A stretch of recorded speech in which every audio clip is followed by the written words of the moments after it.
যারা আপনাদের দুঃখজনক হলো সত্য যে আমাদের দেশের কিছু অসুস্থ মন মানসিকতার লোক, কিছু কাপুরুষ গোপনে বিভিন্ন জায়গায় একটা সমস্যা তৈরির চেষ্টা করে।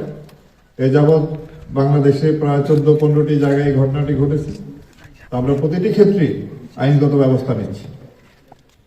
আমরা চাই না কয়েকজন কাপুরুষ বিকৃত রুচি মানুষের কারণে আমাদের এই সাম্প্রদায়িক সম্প্রীতির উপরে কোনো বিরূপ প্রভাব পড়ুক।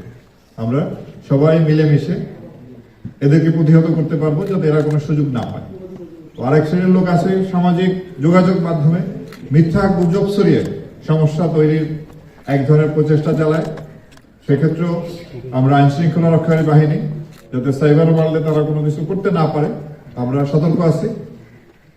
আমি আপনাদের মাধ্যমে সবাইকে অনুরোধ করব যে আমরা যেন গুজবে কান না দিই। একটি মিথ্যা গুজব যেন আমাদের এই সুন্দর অনুষ্ঠানে কোনো রকম কোনো প্রভাব ফেলতে না পারে। আপনারা যদি এই ধরনের কোনো তথ্য পান যোগাযোগ মাধ্যমে, সামাজিক যোগাযোগ মাধ্যমে, সেটা অবশ্যই যাচাই বাছাই পর্যন্ত অপেক্ষা করবেন যে ঘটনা সত্যি না মিথ্যা। যদি কোথাও সত্যি সত্যি কোনো ঘটনা ঘটে, অবশ্যই এই অপরাধ যারা করেছে তাদের বিরুদ্ধে আমরা কঠোর ব্যবস্থা নিব।